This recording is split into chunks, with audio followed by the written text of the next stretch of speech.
اللهم صل على سيدنا ومولانا محمد معدن الجود والکرم صلاة وسلاما عليك يا سيدي يا رسول الله وعلى آلك وأصحابك يا محبوب رب العالمین۔ حمد و تعریف و توصیف اللہ جل مجدہ الکریم کی ذات بابرکات کے لیے، جو خالق کائنات بھی ہے اور مالک شش جہات بھی۔ اللہ جل وعلا کی حمد و ثنا کے بعد رسول اکرم شفیع امم نبی محتشم حضور ختمی المرتبت اللہ کے پیارے امت کے سہارے رب کے محبوب دانائے غیوب مالک رقاب امم فخر عرب و عجم والی کون و مکان سیاہ لا مکان سید انس و جاں سرور لالا رخاں نیر تاباں سر نشین مہوشاں ماہ خوباں شہنشاہ حسینہ تتمہ دوراں سر خیل زہرہ جمالہ جلوائے صبح ازل نور ذات لم یزل باعث تکوین عالم فخر آدم و بنی آدم نیر بطحا رازدار ما اوہا شاہد ما طغا صاحب علم نشرہ معصوم آمنہ احمد مجتبیٰ حضرت محمد مصطفیٰ صلی اللہ علیہ وسلم کے حضور ناز میں اپنی عقیدتوں، ارادتوں اور محبتوں کا خراج پیش کرنے کے بعد واجب الاحترام ذوی الاحتشام معزز محترم سامعین حاضرین، السلام علیکم ورحمۃ اللہ وبرکاتہ۔ گزشتہ جمعۃ المبارک کے موقع پر قرآن مجید کی ایک آیت کریمہ آپ کے سامنے تلاوت کرنے کا شرف پایا تھا، اور میں نے آپ سے عرض کی تھی کہ یہ وہ آیت ہے جو ہر خطبہ جمعہ میں تلاوت کی جاتی ہے۔ اس آیت کریمہ میں 3 چیزوں کا اہل ایمان کو حکم دیا گیا اور 3 چیزوں سے منع کیا گیا۔ جن 3 چیزوں کا حکم ارشاد کیا گیا اس پر مختصر تشریح گفتگو آپ نے گزشتہ جمعۃ المبارک کے موقع پہ سماعت کی، اور آج کی اس جمعۃ الوداع کی نشست میں بقیہ 3 چیزوں پر مختصراً گفتگو کریں گے جن امور سے ہمارے رب نے ہمیں منع کیا، ہمیں روکا ہے۔ سب سے پہلی بات یہ کہ اللہ جل شانہ کا ہمیں کسی امر سے منع کرنا کافی ہے کہ اس نے منع کیا ہے۔ جب دانا حاذق حکیم ڈاکٹر ہمیں کسی غذا سے روک دیتا ہے تو وہ یہ نہ بھی بتائے کہ اس غذا سے کیوں روکا گیا ہے، تو مریض یہ جانتا ہے کہ جو میرا معالج ہے وہ جانتا ہے کہ میں نے کیا استعمال کرنا ہے اور کن چیزوں سے میں نے رک جانا ہے، تو معالج کا کہہ دینا کہ یہ چیزیں تم استعمال نہیں کرو گے اور یہ چیزیں تم کثرت کے ساتھ استعمال کرو گے، تو معالج پر یقین کی بنیاد پر ہم اس کو اپنے لیے بہتر سمجھتے ہیں اور اس کے حکم پر عمل پیرا ہوتے ہیں۔ تو اللہ کی دی گئی عقل، اللہ کی طرف سے عطا کیا گیا فہم اور محدود ادراک اور تجربے کی بنیاد پر ایک حاذق حکیم یا ڈاکٹر ہمیں کچھ کہہ دے، کسی کام سے کسی کھانے سے روک دے تو ہم رک جاتے ہیں، اس یقین کے ساتھ کہ یہ ہم سے زیادہ بہتر جانتا ہے ہمارے جسم کو، ہماری کیفیت مرض کو، تو ہم اس سے منع ہو جاتے ہیں۔ تو جب ہمارا رب جو ہمارا خالق ہے، جب وہ ہمیں کسی کام سے منع کر دے تو یہ کافی ہے کہ اس نے ہمیں روک دیا، اس نے ہمیں منع فرما دیا۔ میرے اللہ نے ہمیں 3 کام کرنے کا حکم دیا۔ ان اللہ یامر بالعدل والاحسان وایتاء ذی القربی، وہ حکم دیتا ہے کہ تم عدل و انصاف سے زندگی بسر کرو گے، تم احسان مندی کے ساتھ، لوگوں کے ساتھ رویوں کی خوبصورتی کے ساتھ، اچھے اخلاق کے ساتھ پیش آؤ گے۔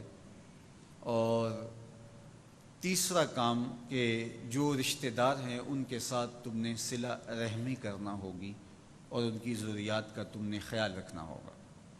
تین چیزیں جن سے منع کیا گیا، ان میں سے پہلی چیز وَيَنْهَا عَنِ الْفَحْشَاءِ وَالْمُنْكَرِ وَالْبَغْيِ، وہ تمہیں تین کاموں سے روکتا ہے۔ پہلی چیز بے حیائی سے روکتا ہے، دوسری چیز منکر سے روکتا ہے، گناہ سے روکتا ہے، معصیات سے روکتا ہے، تیسری بات بغی، سرکشی سے، تمرد سے، نافرمانی سے، بغاوت سے تمہیں منع کرتا ہے۔ ابن عاشور نے لکھا کہ ان تین چیزوں سے روک کر کے ہر شر کا دروازہ بند کر دیا گیا، چونکہ جو چیزیں انسان کو خراب کرتی ہیں، اس کے باطن کو اجاڑ دیتی ہیں، اس کا خلاصہ یہ تین چیزیں۔ تو ان تین چیزوں سے منع کر کے میرے مالک نے ہمیں خوبصورت زندگی گزارنے کا راستہ دیا۔ سب سے پہلی چیز وہ تمہیں فحشاء سے منع کرتا ہے، بے حیائی سے منع کرتا ہے، ہر نامناسب کام سے تمہیں روکتا ہے۔ اب بے حیائی کی اقسام بہت ساری ہیں، اور اس پر گفتگو اگر کی جائے تو ایک طویل وقت درکار ہے۔ حضرت عبداللہ ابن عباس رضی اللہ تعالی عنہ فرماتے ہیں کہ فحشاء سے مراد الزنا ہے، بدکاری ہے۔ تو اللہ تمہیں بدکاری سے منع کرتا ہے، گناہ سے تمہیں روکتا ہے، تمہیں بدی سے رک جانے کی تلقین کرتا ہے، اس لیے کہ یہ کھلی بے حیائی ہے۔ کتاب رحمت قرآن مجید میں اللہ تعالیٰ جل شانہ نے ارشاد فرمایا وَلَا تَقْرَبُوا الزِّنَا إِنَّهُ كَانَ فَاحِشَةً وَسَاءَ سَبِيلًا، بدکاری کرنا تو دور کی بات ہے، اس کے قریب بھی نہ جانا، اس لیے کہ یہ کھلی بے حیائی اور بہت برا راستہ ہے۔ یہ جانوروں کا طریقہ ہے کہ وہ اپنی خواہشات کے لیے جیتے ہیں، اپنی آرزوؤں کے لیے زندگی گزارتے ہیں۔ مومن اللہ کے حکموں کا پابند ہے اور وہ اس دائرے میں رہتا ہے جس دائرے میں اسے زندگی گزارنے کی تلقین کی گئی۔ تو کہا یہ کھلی بے حیائی ہے، اور اللہ جل شانہ بے حیائی کو پسند نہیں کرتا۔ انسان فطرتاً اس بات کو جانتا ہے کہ یہ بے حیائی ہے، اگرچہ عنفوان شباب ہو، جوانی کی ترنگ ہو، اور انسان کے اوپر شہوات کا غلبہ ہو، تو وہ کہتے ہیں کہ اسلام نے کیوں منع کر دیا، میرے لیے کوئی راستہ کشادہ رکھا جاتا۔ حضور کی بارگاہ میں ایک صاحب حاضر ہوئے اور انہوں نے عرض کی یا رسول اللہ صلی اللہ علیہ وسلم مجھے زنا کی اجازت دیجیے۔ تو آقا کریم علیہ السلام نے جب اس کی یہ بات سنی تو قبل اس سے کہ حضور کچھ ارشاد فرماتے، صحابہ اس کی طرف دوڑے اور سخت زجر و توبیخ کرنے لگے، تو حضور نے فرمایا رک جاؤ۔ حضور نے فرمایا تم میرے قریب آ جاؤ، میرے نیڑے آ جاؤ۔ وہ آیا اور بیٹھ گیا، تو میرے اور آپ کے آقا مولا حضور نبی رحمت صلی اللہ علیہ وآلہ وسلم نے ارشاد فرمایا کہ اتحبہ لأمک، کیا تو اس بات کو پسند کرتا ہے کہ یہ عمل تیری ماں کے ساتھ کیا جائے جس کی تو اجازت طلب کر رہا ہے کہ مجھے اجازت ہونی چاہیے؟ اتحبہ لأمک، کیا تو اپنی ماں کے لیے پسند کرتا ہے کہ کوئی اس کے ساتھ ایسا فعل کرے؟ تو اس نے کہا لا واللہ جعلنی اللہ فداک، میری جان آپ پہ قربان ہو، میں یہ کیسے پسند کر سکتا ہوں؟ تو میرے اور آپ کے آقا و مولا نے ارشاد فرمایا وَلَلنَّاسُ يُحِبُّونَهُ لِأُمَّهَاتِهِمْ، تو لوگ بھی اپنی ماؤں کے لیے یہ پسند نہیں کریں گے۔ پھر حضور علیہ السلام نے ارشاد فرمایا أَفَتُحِبُّهُ لِأُخْتِكَ أَفَتُحِبُّهُ لِإِبْنَتِكَ، تو اپنی بیٹی کے لیے کیا یہ عمل پسند کرتا ہے؟ تو اس نے پھر کہا قَالَ لَا وَاللَّهِ، اللہ کی قسم میں اس کو کبھی پسند نہیں کرتا، میری جان آپ پہ قربان ہو۔ تو حضور نے فرمایا کہ وَلَلنَّاسُ يُحِبُّونَهُ لِبَنَاتِهِمْ، لوگ بھی اپنی بیٹیوں کے لیے ایسا پسند نہیں کریں گے۔ پھر حضور نے فرمایا کیا تو اپنی بہن کے لیے ایسا عمل پسند کرے گا؟ تو اس نے پھر کہا کہ کیسے میں پسند کر سکتا ہوں؟ تو حضور نے فرمایا لوگ بھی پسند نہیں کریں گے۔ پھر خالہ کے بارے میں، پھپھو کے بارے میں حضور علیہ السلام نے پوچھا۔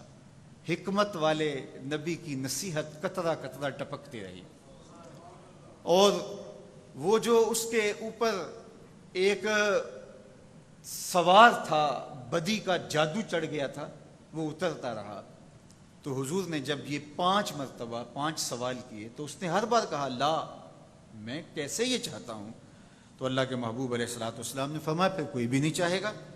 اور پھر میرے اور آپ کے آقا و مولا نے فوادہ یادہ علیہ، حضور نے اس پر اپنا دستے مبارک رکھا اور حضور نے دعا دی اللہم اغفر ذنبہ وطہر قلبہ وحسن فرجہ، اے اللہ اس کے گناہ معاف کر دے، اللہ اس کا دل ستھرا کر دے، اس کی پارسائی کی جگہ کو محفوظ بنا دے۔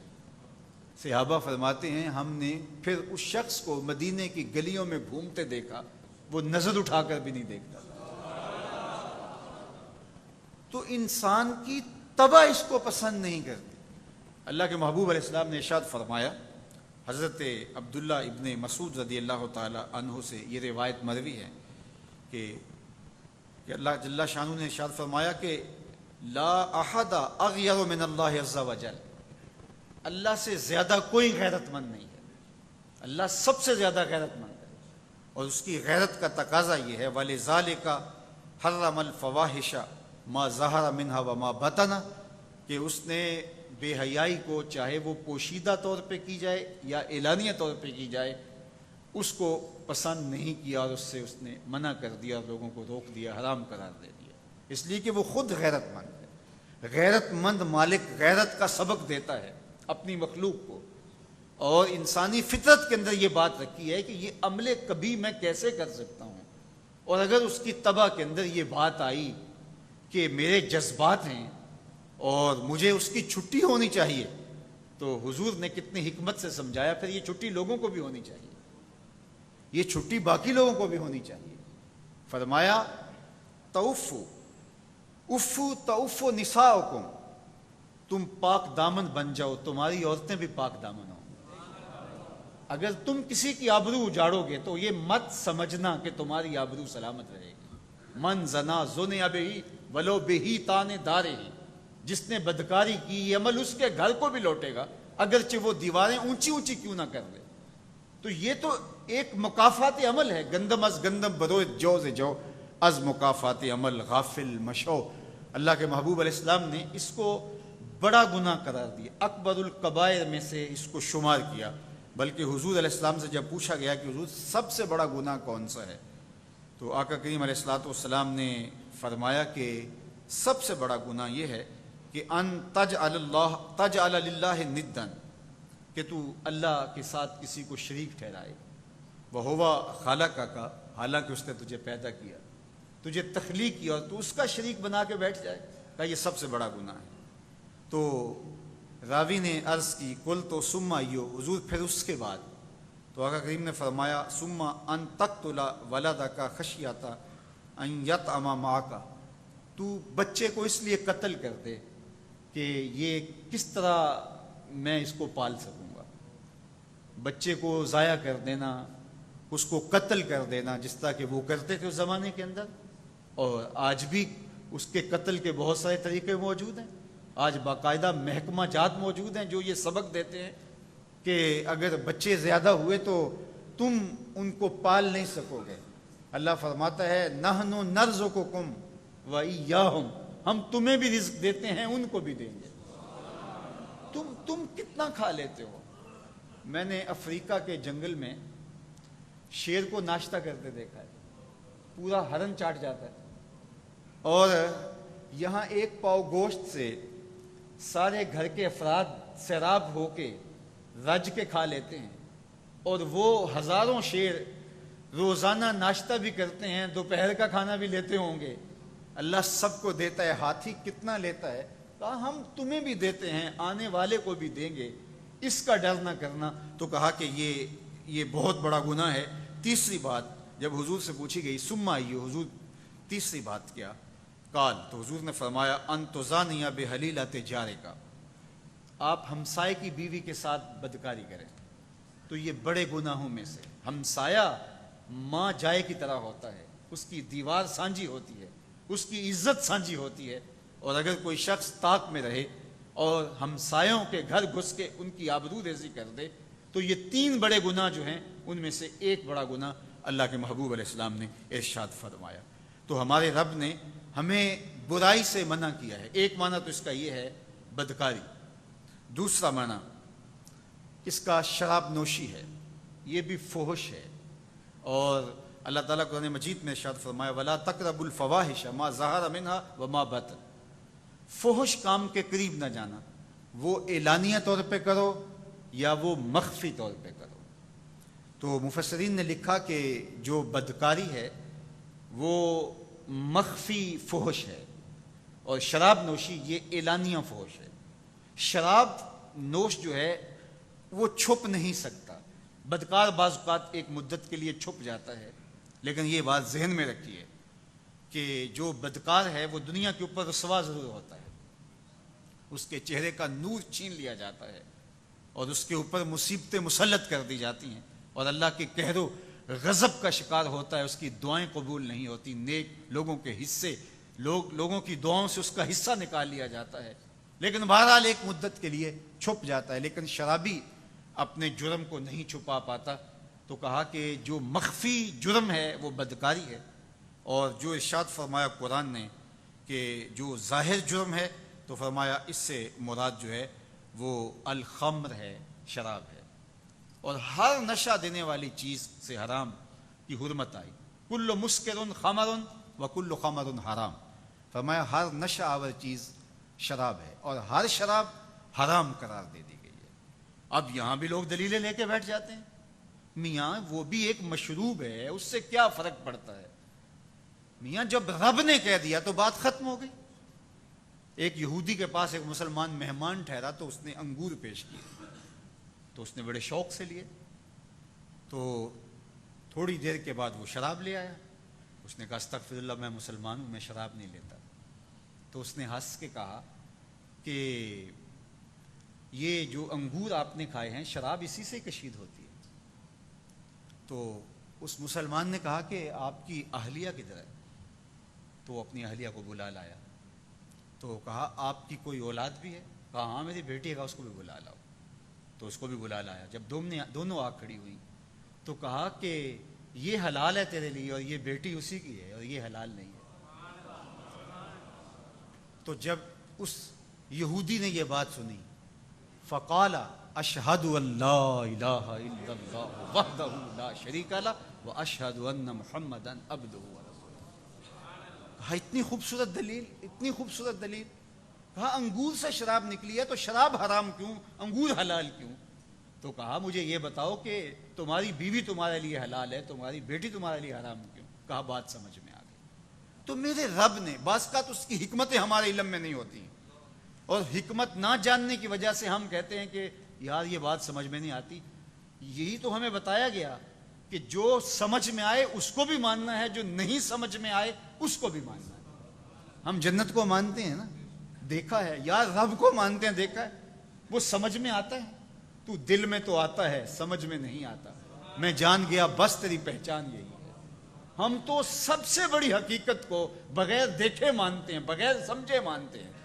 ادراک فہم کی حدود سے ورا ہے، عقل و خرد کے دائروں سے ورا ہے، لیکن اس حقیقت کو ہم مانتے ہیں تو اس کے کہے ہوئے کو کیوں نہیں مانیں گے؟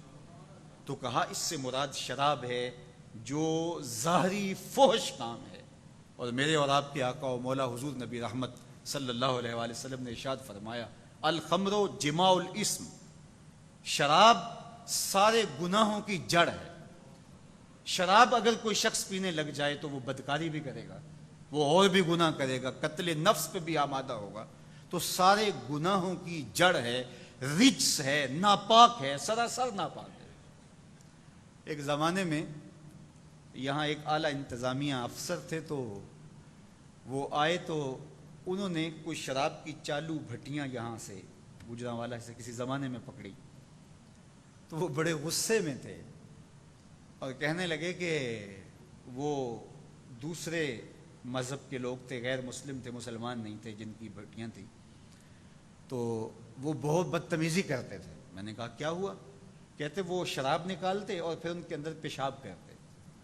تو بہت زیادہ وہ غصے میں تھے کہ یہ مسلمانوں کو جو بیچتے ہیں تو اس کے اندر پیشاب کر دیتے تھے۔ تو میں ہنسنے لگا، میں نے کہا صاحب آپ کو شاید معلوم نہیں ہے، شراب پیشاب سے زیادہ پلید ہے۔ پیشاب اتنا ناپاک نہیں ہے، اتنا پلید نہیں ہے، اس کی اتنی حرمت پیشاب کی نہیں ہے جتنی شراب کی ہے، اور تمہیں غصہ چڑھ رہا ہے کہ اس کے اندر شراب کے اندر پیشاب ملا دیا گیا۔ تو پیشاب تو اس سے کم تر ہے، انسان کے جسم سے نکلی ہوئی چیز ہے، پسینہ نکلتا ہے، اس کو شریعت نے پاک قرار دے دیا۔ لہٰذا پیشاب جو ہے اس کے تعفن کی وجہ سے وہ بھی بدن سے نکلی ہوئی ایک چیز ہے، لیکن اس کو ناپاک قرار دے دیا گیا۔ لیکن شراب کی حرمت قطعی ہے، اس لیے اس کو غصہ آ رہا تھا کہ وہ اس کے اندر پیشاب کیوں ملا رہے ہیں، اس کے اندر بول کیوں ملا رہے ہیں۔ تو میں نے کہا صاحب آپ کو پتہ ہونا چاہیے کہ شراب اس سے بھی پلید، گندی اور غلیظ ہے، اور اس کو قرآن نے رجس کہا ہے، اس کو ناپاک کہا ہے۔ اللہ اکبر۔ تو شراب پینے والے کے بارے میں ایک حدیث میں آتا ہے کہ مدمن الخمر کا عابد وسن، کا عابد الوسن، شراب پینے والا بت پوجنے والے کی طرح ہے۔ اللہ اکبر۔ اور ایک روایت میں آتا ہے کہ جو شخص شراب پیتا ہے 40 دن تک اس کی نماز قبول نہیں ہوتی، اور اگر وہ توبہ کر لے اللہ معاف کر دیتا ہے۔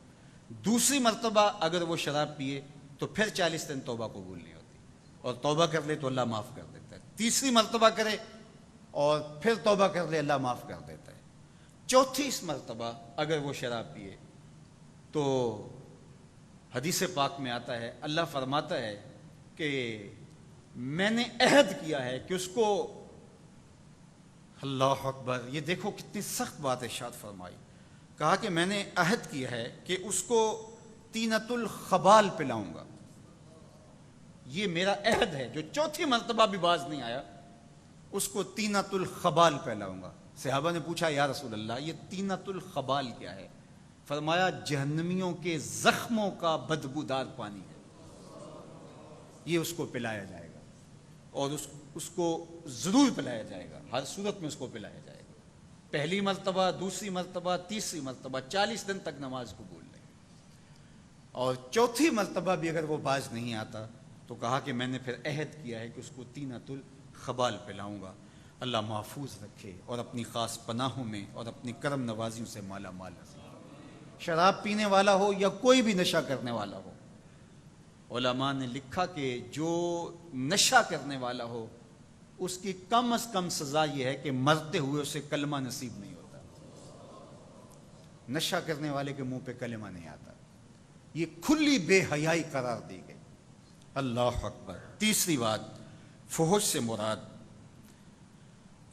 مراد گناہ ہیں، ہر گناہ فحش کہلاتا ہے، اور شیطان انسان کو گناہ پہ آمادہ کرتا ہے۔ اللہ تعالیٰ نے قرآن مجید میں ارشاد فرمایا الشیطان یعدکم الفقر ویامرکم بالفحشاء واللہ یعدکم مغفرۃ منہ وفضلا واللہ واسع علیم۔ شیطان تمہیں فقر و فاقے، تنگ دستی کا فکر دیتا ہے، کہتا ہے کہ اگر تم نے راہ خدا میں خرچ کیا تو تم تو تنگ دست ہو جاؤ گے۔ تو راہ خدا میں بندہ خرچ کرنے لگے تو شیطان اس کی رگوں میں خون کی طرح دوڑتا ہے۔ حضور نے ارشاد فرمایا الشیطان جاسم علی قلب ابن آدم فاذا ذکر اللہ خنس واذا غفل وسوس۔ شیطان اولاد آدم کے دل پہ قبضہ جمائے بیٹھا ہے اور وہ خون کی طرح دوڑتا ہے، یجری مجرى الدم، خون کی طرح دوڑتا ہے اور دل پہ قبضہ جما لیتا ہے، اور جب وہ اللہ کا ذکر کرتا ہے تو بھاگ جاتا ہے، اور جب یہ ذکر چھوڑتا ہے تو پھر آ کے دل پہ قبضہ جما لیتا ہے۔ اسی لیے ہمارے مرشدوں نے کہا جو دم غافل سو دم کافر، سانو مرشدے پڑھایا ہو کوئی لمحہ یاد خدا سے غافل رہو نہ، تاکہ شیطان حملہ آور ہو ہی نہ سکے۔ جب تک گھر سے حقہ چلنے کی آواز آ رہی ہوتی ہے تو چور دیوار نہیں پھلانتا کہ بابا تو ابھی جاگ رہا ہے۔ کہا یہ ذکر کا چراغاں ختم نہیں ہونی چاہیے، یہ دیا جلتا رہنا چاہیے، چور پھلانگ کر کے دیوار اندر آنے ہی نہ پائے۔ تو شیطان تجھے کہتا ہے کہ اگر تم نے خرچ کیا تو تم کنگال ہو جاؤ گے. اچھا جب فضول خرچی کا مرحلہ آتا ہے, بیٹے کی شادی رچی, آتش بازی کرنے لگے, فضول خرچیاں, تو اس وقت شیطان گئے وہ خوشی کا موقع ہے, یہ تو کرنا ہوگا تجھے. یعنی وہی شیطان جو راہ خدا میں خرچ کرنے کے موقع پر یہ ترغیب دیتا ہے کہ اگر تم نے خرچ کیا تو کنگال ہو جاؤ گے, اور وہی شیطان جب فضول خرچی کا مرحلہ آتا ہے تو وہ کہتا ہے پیسے کمائے کس لیے جاتے ہیں, اب اگر اولاد کی خوشیوں پہ نہیں لگانے تو کب لگائے جائیں گے, تو اس وقت فضول خرچی پہ اس کو آمادہ کرتا ہے. اچھا ایک تو وہ فقر و فاقے اور تنگ دستی کی ترغیب دیتا ہے. دوسری بات اللہ قرآن میں فرماتا ہے وَيَأْمُرُكُم بِالْفَحْشَاءِ, اور وہ تمہیں حکم دیتا ہے بے حیائی کا, فحشاء کا. یہاں فحشاء سے مراد گناہ ہے. شیطان گناہوں میں آمادہ کرنے کے لیے دن رات کوشاں ہوتا ہے. وہ چاہتا ہے کہ اس کی زندگی لٹ جائے, اس کی کمائی لٹ جائے, یہ تو نیکی کر ہی نہ پائے, اگر کی ہے تو ریا سے بری ہوئی ہو, اگر ریا سے بچ گیا تو عجب سے ملوث ہو جائے, اس کی زندگی برباد ہو جائے, تو یہ کوشش کرتا ہے. اس سے مراد فحشاء سے مراد جو ہے وہ گناہ ہے. ایک معنی اس کا یہ بھی کہا گیا کہ قیل المراد بالفحشاء ہنا البخل, یہاں سے مراد بخل ہے, کنجوسی ہے, والشح, اور گہرا لالچ ہے. وہ لالچ اور بخل کے ذریعے سے انسان کو گمراہ کرتا ہے. اور جب غریب تڑپ رہے ہوں اور کسی کے پاس دولت ہو اور وہ نہ دولت خرچ کرے, تو اگر اس فحشاء سے مراد جو ہے وہ بخل اور اس سے مراد شح ہے, تو پھر تڑپتے ہوئے غریب کی مدد نہ کرنا یہ بھی بے حیائی ہے, اس کو بھی بے حیائی کہا گیا. اور شیطان اس بے حیائی پہ آمادہ کرتا ہے اور بندوں کو اس پہ جو ہے وہ لگا دیتا ہے. اللہ اکبر. تو اچھا یہاں جو زبان کے ساتھ ایسا جملہ کہا جائے جس سے فحش ٹپکتا ہو اور جو بے حیائی پر مشتمل ہو, وہ بھی مراد ہو سکتا ہے. ام المومنین سیدہ عائشہ رضی اللہ تعالیٰ عنہ فرماتی ہیں کہ اللہ کے محبوب علیہ السلام نے ارشاد فرمایا ان شر الناس منزلۃ یوم القیامہ عند اللہ یوم القیامہ من ودعہ او ترکہ الناس اتقاء فحشہ, کہ قیامت کے دن قدر و منزلت کے لحاظ سے اللہ کے ہاں سب سے زیادہ ذلیل ترین اور شریر ترین شخص وہ ہوگا جس کی فحش کلامی کی وجہ سے لوگ اس کو ترک کر دیں. وہ اس قدر بیہودہ بولتا ہے, اس قدر فحش بولتا ہے, تو لوگ اس کی زبان کے شر کی وجہ سے اس کو ترک کر دیں. اور ایک حدیث میں وہ بھی ام المومنین سیدہ عائشہ رضی اللہ تعالی عنہا سے مروی ہے. یہ جو روایت میں نے آپ کے سامنے رکھی یہ صحیح بخاری کی ہے, اور یہ امام ابو داؤد نے صحیح الاسناد حدیث روایت کی کہ حضور نے فرمایا یا عائشہ ان من شرار الناس الذین یکرمون اتقاء السنتہم, عائشہ سنو اس کائنات میں سب سے زیادہ شریر وہ لوگ ہیں جن کی زبانوں کے شر کی وجہ سے لوگ ان کی عزت کریں. ان کی زبان پر کتا بندھا ہوا ہوتا ہے, ان کی زبان پر خباثت ہوتی ہے, اور وہ بولتے ہیں تو شر پھیلاتے چلے جاتے ہیں. تو کہا لوگ ان کی شر کی وجہ سے, ان کی شرارت کی وجہ سے, ان کے شر سے بچنے کی وجہ سے جو ہے وہ ان سے بچنے کی وجہ سے ان کی تکریم کرتے ہیں, ان کو عزت دیتے ہیں. عزت اپنی ہر ایک کو محبوب ہوتی ہے. تو کہا وہ بدترین شخص ہے. عزت تو وہ ہے جو دل سے پھوٹے, کسی کے لیے آنکھیں فرش راہ ہوں, کسی کے لیے دل تڑپے, آرزوؤں کا جہان, آنکھیں بچھا کے کوئی کسی کو ڈھیک رہا ہو, یہ تو ہوتا ہے نا. لیکن یہ کیا ہوا کہ لوگ ڈرتے ہوئے عزت کریں, اس کی تکریم اس لیے کریں کہ اگر میں نے اس کی عزت نہ کی تو یہ مجھے ذلیل کریں گا. تو کہا تمہارا رب تمہیں منع کرتا ہے کس سے؟ فحشاء سے. دوسری بات وَيَنْهَا عَنِ الْفَحْشَاءِ وَالْمُنْكَرِ, منکر سے منع کرتا ہے. اب منکر کیا ہے؟ وہ کام جن کے برے ہونے پر انسان کی فطرت گواہی دے, ایسے امور کہ طبع انسانی کہے کہ یہ غلط ہے, کیونکہ انسان کی طبع میں رکھا ہوا ہے اچھائی کیا اور برائی کیا ہے. حدیث طویل ہے. وابسہ آئے تھے اور مجلس میں بیٹھ گئے, اور حضور نے کہا کہ وابسہ کدھر آئے ہو؟ کوئی سوال پوچھنے آئے ہو؟ تو انہوں نے کہا جی حضور میں سوال پوچھنے آیا ہوں. کہا جو پوچھنے آئے ہو پوچھو گے یا بتاؤں؟ کہا حضور آپ بتا دیں. فرمایا خیر اور شر کے بارے پوچھنے آئے. جی حضور یہی سوال تھا. تو حضور نے یہ 3 انگلیاں جوڑ کے ان کے سینے والی جگہ پہ ماری اور فرمایا استفت قلبک, یہ مفتی بیٹھا اسے ہی پوچھ لے, یہ بتا دے گا اچھائی کیا ہے, یہ بتا دے گا برائی کیا ہے. تو انسان کی طبع جانتی ہے, اس کو پتہ ہے کسی کو تھپڑ مارنا اچھی بات نہیں ہے, اس کو پتہ ہے کسی کا مال چھیننا اچھی بات نہیں. اس نے کسی کتاب میں نہ بھی پڑھا ہو اس کو پھر بھی پتا ہے کہ چلتے ہوئے راستے کے اندر جو ہے وہ گاڑی کھڑی کر کے لوگوں کو تنگ کرنا اچھی بات نہیں ہے. الگ بات ہے کہ وہ اتنا شریر ہو جائے کوئی اس کی پرواہ نہ کرے، لیکن طبعاً وہ جانتا ہے کہ اچھائی کیا ہے، وہ جانتا ہے برائی کیا ہے. اس کو منکر کہتے ہیں. اور ہمیں حکم دیا گیا ہے، امت محمدیہ کا تو وصف ہی ہے، کنتم خیر امت اخرجت للناس تامرون بالمعروف وتنہون عن المنکر. تم خیر امت ہو اور تم اس لیے لائے گئے ہو کہ تم لوگوں کو نیکی کا حکم دو اور برائی سے منع کرو. یہاں منکر کے مقابلے میں معروف ہے، نیکی ہے، تو پھر یہاں بدی مراد ہے. اور فرمایا گیا کہ حضرت داؤد علیہ السلام اور حضرت عیسیٰ ابن مریم کی زبان سے بنی اسرائیل پہ لعنت کروائی گئی. کیوں لعنت کروائی گئی؟ اللہ قرآن میں ارشاد فرماتا ہے، اس لیے کانوا لا یتناہون عن منکر فعلوہ، وہ برائی سے لوگوں کو منع نہیں کیا کرتے تھے. وہ کہتے تھے اپنے گھر کو چھاج بجائے چھلنی بجائے ہمیں کیا لگے. یہ ہر دور کے اندر ایسے لوگ ہوتے ہیں، سانوں کی لگے ہمیں کیا لگے، اپنے گھر میں جو مرضی کو کرے. یہ ایک عجیب فلسفہ ہے. اگر معاشرہ اس طرح ہو جائے کہ مجھے کیا لگے تو پھر برائی کو منع کون کرے گا. حضرت ابو سعید خدری رضی اللہ تعالیٰ عنہ فرماتے ہیں کہ میرے اور آپ کے آقا و مولا نے فرمایا، من رعا منکم منکرا فلیغیرہ بیدہ فإن لم یستطع فبلسانہ فإن لم یستطع فبقلبہ وذلک اضعف الایمان او کما قال النبی صلی اللہ علیہ وسلم. تم میں سے اگر کوئی شخص برائی ہوتے دیکھے ہاتھ سے روکے، ہاتھ سے نہیں روک سکتا تو زبان سے روکے، زبان سے نہیں روک سکتا تو دل سے برا جانے. اور یہ کمزور ترین ایمان کی علامت ہے. اب مجھے یہ بتائیے کہ جو ہاتھ سے بھی منع نہ کرے، ظاہر قوت نافذہ تو حکمرانوں کے پاس ہے، وہی ہاتھ سے منع کریں گے.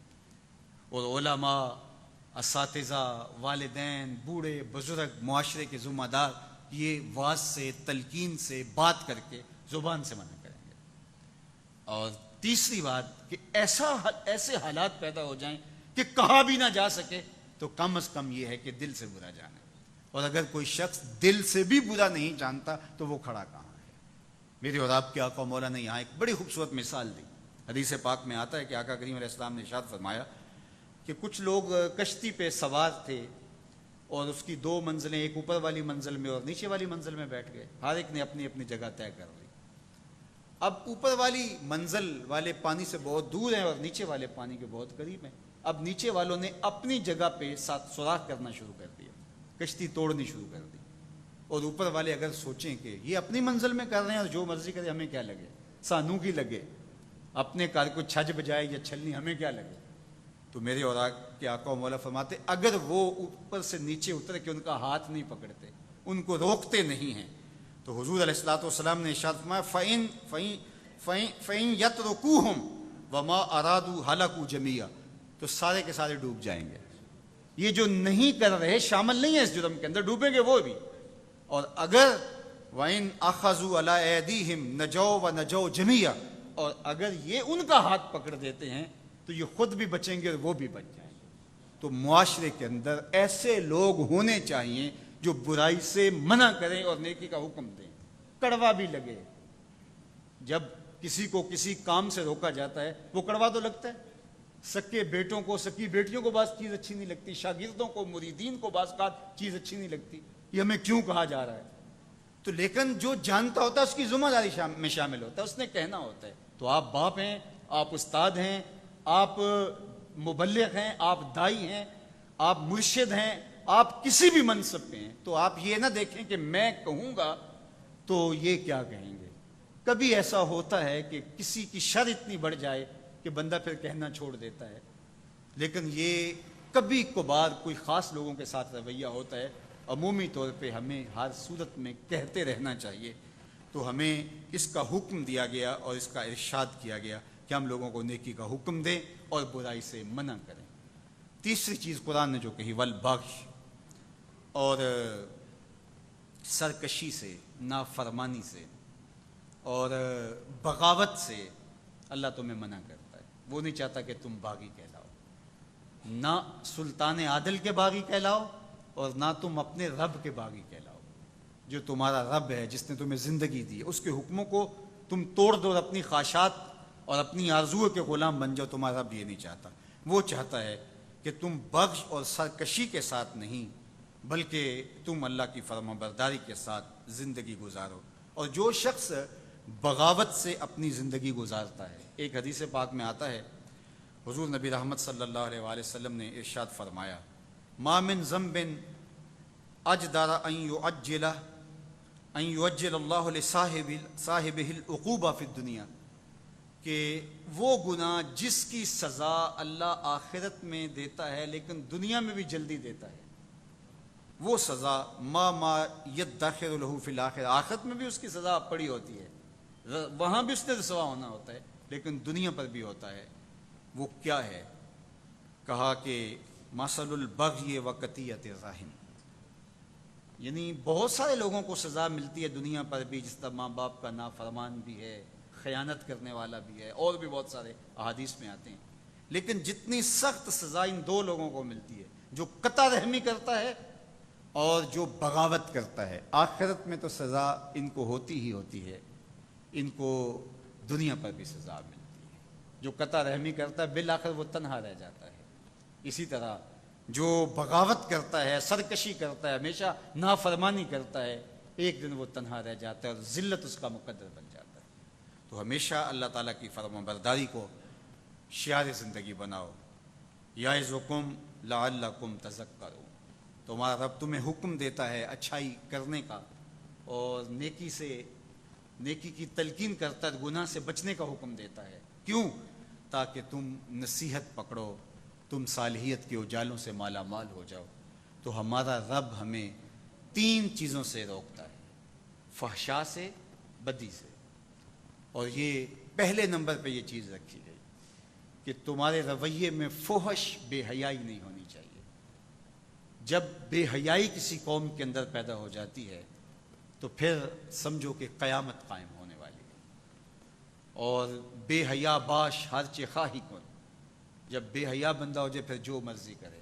یہ انبیاء علیہم السلام سے جو اس امت کو بہت ساری نصیحتیں پہنچی، ان میں سے ایک نصیحت یہ ہے، اذا لم تستحی فاصنع ما شئت، جب حیا باقی نہیں رہا تو جو مرضی کرو۔ حیا ہے جو انسان کو روکتا ہے، باپ کے سامنے کھڑا نہیں ہو پاتا، اللہ اکبر، ماں کا احترام کرتا ہے، استاد کا، مرشد کا، بڑوں کا، مسجد کا، شعار دین کا احترام کرتا ہے۔ وہ ایک حیا پردہ ہوتا ہے جو اس کو گناہوں سے منع کر دیتا ہے، اور اگر وہ پردہ اٹھ جائے تو پھر کیا باقی بچتا ہے؟ تو اللہ جل شانہ ہمیں حیا کے جوہر سے مالا مال کرے، اور اس امت کی بیٹیوں کو، بیٹوں کو اللہ سب کو حیا کے جوہر سے مالا مال فرمائے۔ جمعۃ الوداع کے لمحے بھی اپنے اختتام کو پہنچے، ماہ رمضان اپنی شان و شوکت کے ساتھ جلوہ گر ہوا اور رحمتیں لٹاتا ہوا ہم سے آج رخصتی کی طرف بڑھ رہا ہے۔ اللہ اس ماہ مبارک کی برکتیں ہماری روحوں میں اتارے۔ ایسا نہ ہو کہ یہ مہینہ آیا اور چلا گیا اور ہم جہاں کھڑے تھے وہیں کے وہیں ہی کھڑے نظر آئیں۔ اللہ اس مہینے کو ہمارے باطن کی ستھرائی کا ذریعہ بنا دے، ہمارے اندر کی پاکیزگی کا سبب بنا دے، ہمارے اندر اجڑنے سے بچ جائیں، ہمارے من صاف ہو جائیں۔ یہ توبہ کا مہینہ ہے، مواسات کا مہینہ ہے، ہمدردی کا مہینہ ہے، اللہ سے قربت کا ذریعہ ہے۔ اس مہینے کی ہر رات بخشش برستی ہے، ہر دن میں نور برستا ہے، اس کے روزے گناہوں کا کفارہ ہیں، اس کا ایک ایک لمحہ اللہ کی رحمتوں کے حصول کا ضامن ہے۔ تو آئیے میں اور آپ اس ماہ مبارک میں اللہ کے حضور سچی توبہ کر کے اپنی خاص رحمتوں، اس کی خاص رحمتوں سے مالا مال ہوں، اور لیلۃ الجائزہ جو آنے والی ہے، جو روزے گزرنے کے بعد جس کو ہم چاند رات کہتے ہیں، اس کو شریعت اسلامیہ میں لیلۃ الجائزہ کہا جاتا ہے۔ یہ رات اللہ کی خاص رحمتوں کے بٹنے کی رات ہوتی ہے۔ جب کوئی مزدور مزدوری کرتا ہے تو اس کو آخری وقت میں مزدوری ملتی ہے، تو گویا لیلۃ الجائزہ کو بازاروں میں نہ گزارنا۔ کچھ لوگ اہتمام سے اپنے کام تاخیر سے مؤخر کرتے رہتے ہیں کہ ہم اس رات بازار جائیں گے، وہ رونق میلہ دیکھنا چاہتے ہیں، اور بہت سارے اوباش، بے حیا اور عیاش مزاج کے لوگ تو وہاں ہجوم میں گھس کر کے اپنی جنسی خواہشات کی تکمیل کرتے ہیں۔ تو یہ کتنی غلاظت اور کتنی گندگی ہے کہ رمضان المبارک کا مہینہ جو ہے وہ گزرا اور ابھی شیطان کھلے اور سب سے پہلے آ کے اس کو چمٹ گیا اور اس کو کہاں لا کے کھڑا کر دیا. تو لیلۃ الجائزہ یہ اللہ سے رحمتیں لینے کی رات ہے, برکتیں وصول کرنے کی رات ہے. یہ رات بھی مصلی بچھا کے بیٹھی اور اللہ سے رحمتیں مانگیے اور اس کی کرم نوازیوں کے لیے اس کے حضور سوال کیجیے. مرکز مصطفیٰ اللہ کی توفیق سے آپ کے سامنے ہے اور تکمیل کے مراحل کی طرف بڑی تیزی کے ساتھ بڑھ رہا ہے. اللہ کا شکر ہے. ہمارا ارادہ تو یہ تھا کہ ہم مرکز مصطفیٰ کی ضروری تکمیل رمضان المبارک سے پہلے ہی کر لیں گے اور ہمارے جو ہاسٹل وغیرہ تعمیر ہونے ہیں وہ اس سال ہم شروع کر لیں گے اور ایک آدھ سال کے اندر ان کی تکمیل ہو جائے گی. لیکن اس لاک ڈاؤن کی وجہ سے تمام مدارس دینیاں سخت متاثر ہوئے ہیں اور ان کو جو رمضان المبارک کے مہینے میں ہی فنڈز وغیرہ آیا کرتے تھے تو وہ عمومی طور پہ مدارس کو اس مرتبہ بہت کم آئے ہیں. لوگ آئے ہی نہیں ہیں اور عمومی طور پہ مدارس کو فنڈ دینے والے متوسط لوگ زیادہ تر ہوتے ہیں, غریب متوسط لوگ زیادہ تر ہوتے ہیں. کوئی 500 روپیہ دے رہا ہے, کوئی 10,000 روپیہ دے رہا ہے, کوئی 5,000 روپیہ دے رہا ہے. کتنے لوگ ہیں؟ وہ سینکڑوں کی تعداد میں لوگ ہوتے ہیں جو 5,000 10,000 20,000 دیتے ہیں. لیکن جب آئیں گے ہی نہیں تو پھر کس طرح وہ پیش کریں گے؟ اور دوسرا, لوگوں کے کاروبار سکڑنے کی وجہ سے, اس لاک ڈاؤن کی وجہ سے لوگ خود بھی تنگ ہو گئے. تو جہاں باقی مدارس دینیہ کے لیے مسائل کھڑے ہوئے تو ہم بھی بہت اس وقت مشکل میں ہیں اور پورے سال کے اخراجات تو وہ تو ہر صورت میں ہونے ہی ہونے اور وہ ہمارے سر پہ موجود ہے. تو میں آپ سے گزارش کروں گا کہ جس طرح لاک ڈاؤن ہے, حالات نہیں ہیں, کاروبار نہیں ہے, لیکن اس کے باوجود بھی آپ نے اپنے بچوں کے لیے جو میسر ہے کچھ نہ کچھ تو کیا ہی ہوگا نا. تو یہ دارالعلوم, یہ مرکز بھی تو آپ کا ہے. تو حالات کیسے بھی ہیں, اگر کوئی بہت مجبور ہے تو اس کو تو کہا بھی نہیں جا سکتا, لیکن جس سے کچھ گنجائش نکل سکتی ہو وہ اس مرکز کے ساتھ اپنے معمول کے تعاون کو, اس کے تسلسل کو باقی رکھنے کی کوشش کرے. میں آپ سے دعا گو ہوں. اب میں آپ سے مانگ نہیں سکتا کہ وہ ہجوم پیدا ہوگا جو SOPs ہمیں دی گئی ہیں اس کے برعکس ہے, لیکن ساتھی اب باہر کھڑے ہوں گے اور وہ آپ سے طلب کریں گے تو ضرور دفتر میں نیچے جو ہے وہ آپ رسید لے سکتے ہیں, الگ پھر کسی وقت آ سکتے ہیں. تو سارے لوگ, اور دوسرا آپ سب لوگوں کو اس بار تھوڑی سی محنت بھی کرنا پڑے گی. اپنے حلقہ احباب سے کچھ تعاون اس دارالعلوم کے لیے, اس جامعہ کے لیے جمع کرنا ہوگا. لاکھوں میں خرچ نہیں ہے, کروڑوں روپے کے اندر خرچ ہے, تعمیرات سے ہٹ کر کے. 1500 بچے اور بچیاں تو ہمارے پاس موجود ہیں اور ابھی نئے داخلے میں 2000 تک تعداد چلی جائے گی. تو 3 وقت کا کھانا ہے, ان کی ٹیوشن فیس ہے, ان کی ضروریات ہیں, بل بجلی ہے, یہ کتنی چیزیں آپ کے سامنے. گھر کے اندر 5 یا 6 فرد ہوتے ہیں گھر کے کھانے والے, اور وہ کچھ سونے کے چمچ تو نہیں لیتے, وہ کوئی سچے موتی تو نہیں کھاتے, یہی دال روٹی کھاتے ہیں. لیکن سارا دن بندے کو جت کے ان کے لیے محنت کرنا پڑتی ہے, اور جہاں 2000 بچے کھڑے ہوں تو ذرا آپ اندازہ کیجئے. تو اس لیے آپ لوگوں نے اس حوالے سے ہمارے ساتھ کھڑے ہونا ہے. اللہ آپ کو جزائے خیر دے, برکتیں عطا فرمائے. نماز عید الفطر ہم ہر سال مسجد میں ہی پڑھا کرتے ہیں چونکہ مدت سے وہاں ایک تسلسل رہا ہے, لیکن اس مرتبہ جو SOPs ہیں, فاصلہ ہے اور یہ ساری چیزیں ہیں تو ہجوم ویسے بھی روٹین سے زیادہ بڑھ گیا ہوا ہے تو مشکل ہے. تو انشاءاللہ عید الفطر کی نماز اس مرتبہ مرکز میں ہی ادا کی جائے گی اور 7:30 بجے نماز کھڑی ہو جائے گی. ہم 6:45 بجے جو ہے وہ خطبے کا آغاز کریں گے اور عید کے حوالے سے گفتگو کریں گے انشاءاللہ, اور 7:30 بجے انشاءاللہ بالکل ٹائم کے مطابق جماعت کھڑی ہوگی. تمام احباب بھرپور انداز سے تشریف لائیں اور عید کے اجتماع میں شرکت کر کے یہ بڑے اجتماع جو ہیں, شکوہ مومنین اہل ایمان کے اجتماعات کی ایک ہیبت ہوتی ہے, وہ ہمیں اس کی ترغیب دی گئی ہے. اور عید کے اجتماع کا, حج کے اجتماع کے من جملہ مقاصد میں سے ایک مقصد یہ بھی ہے. اس لیے کھلے میدانوں کے اندر اور بڑے اجتماعات کے اندر عید کرنے کی ہمیں تلقین کی گئی ہے. اللہ آپ سب کو جزائے خیر دے, اپنی پناہوں کے حصار میں رکھے.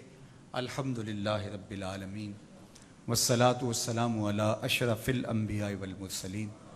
اللہ اٹھے ہوئے ہاتھ, پھیلی ہوئی جھولیاں رحمتوں سے بھر دے, بخت کی بہاریں نصیب فرما دے, مقدر کی خزائیں رخصت کر دے, جئیں تو تیرے لیے، مریں تو تیرے دین کے لیے، زندگی کی آخری ہچکی تک تیرے رسول کے وفادار رہیں، ہر علت سے، ہر قلت سے، ہر ذلت سے رہائی عطا کر دے، اپنے پاک نبی کے در کی گدائی عطا کر دے، نفس و شیطان کے مکر سے بچانا، نفس و شیطان کے دجل و تلبیسات سے بچانا، اللہ ہمارے من ستھرے کر دینا، روحوں کو عفت عطا کر دینا، خیالوں کو پاکیزگی دینا، سوچوں کو نور بخش دینا، اٹھنے والے ہاتھ تیرے حضور ہی اٹھتے رہیں، پھیلنے والی جھولیاں تیری دہلیز سے ہی خیرات مانگتی رہیں، زندگی بھر کبھی کسی کا محتاج نہ رکھنا، اللہ ہمیں ہمیشہ اپنی چوکھٹ کا فقیر رکھنا، اپنی دہلیز کا سوالی بنا کے رکھنا، ہماری ضرورتوں کی تو ہی کفالت فرمانا، ہمارے درد دکھڑے بیماریاں مٹا ڈال، ہماری مصیبتیں دور کر دے، کرونا کی شکل میں آئی ہوئی وبا کو دور کر دے،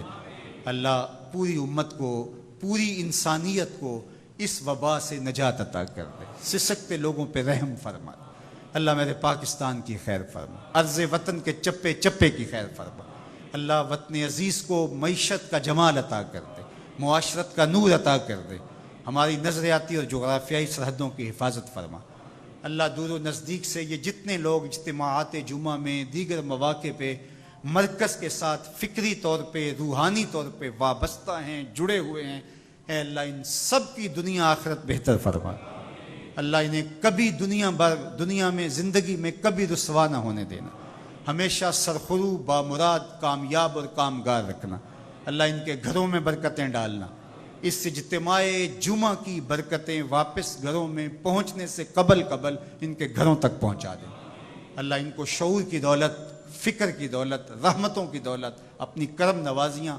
صحت، عافیت، خیریت، اجالے اور روشنی عطا فرمانا، اے اللہ اٹھے ہوئے ہاتھ اپنی رحمتوں سے بھر دینا، جو دعائیں لبوں پہ ہیں انہیں بھی قبول فرمانا، جو نہا خانہ قلوب میں ہیں وہ بھی قبول فرمانا، اے اللہ جو ہمیں یاد نہیں ہیں انہیں بھی قبول فرمانا، اللہ ہمارے بیماروں کو شفا دے دے، ہمارے ماں باپ کی مغفرت فرما دے، ان کی قبروں کو منور کر دے، ان کی قبروں کو روشن کر دے، ان کی قبروں کو وسیع، کشادہ، خوشبودار اور ٹھنڈا کر دے، اللہ اس مرکز کو بہت جلد تعمیر کے مراحل سے گزار کے تکمیل کی منزل تک پہنچا دے، اللہ جو اس مرکز کے ساتھ معاونت کرتا ہے، محبت کا ربط رشتہ رکھتا ہے، روحانی طور پہ جڑا ہوا ہے، سب کو جزا دے، جو گلی سے گزرتے ہوئے مرکز کو محبت کی نظر سے دیکھ بھی لیتا ہے اسے بھی جزا عطا کر دے، اللہ اپنا خاص کرم فضل اس مرکز کے شامل حال فرما، اس کی ایک ایک اینٹ کو قیامت تک آباد رکھنا، اس کی روشنیاں سلامت رکھنا،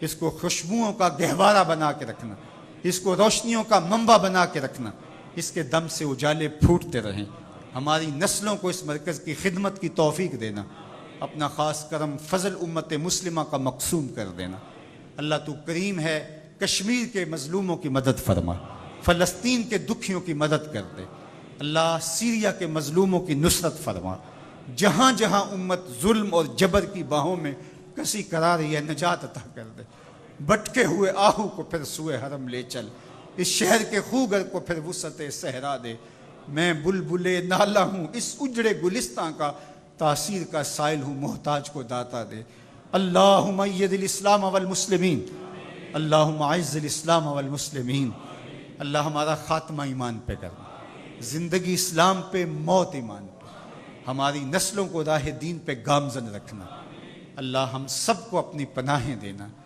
اللہ ہمارے ماں باپ کے ہمارے اوپر جو حق ہیں وہ ہم ادا نہیں کر پائے، ہمیں معاف کر دینا، اور ہمارے ماں باپ کی قبروں کو ٹھنڈا فرمانا، جن کے ماں باپ زندہ و سلامت ہیں اللہ ان کے والدین کی زندگی وسیع اور لمبی فرمانا، ان کا شفقتوں بھرا سایہ ان پر داراز کرنا، وصلی اللہ تعالی علی النبی الامین وعلی آلہ واصحابہ اجمعین برحمتک۔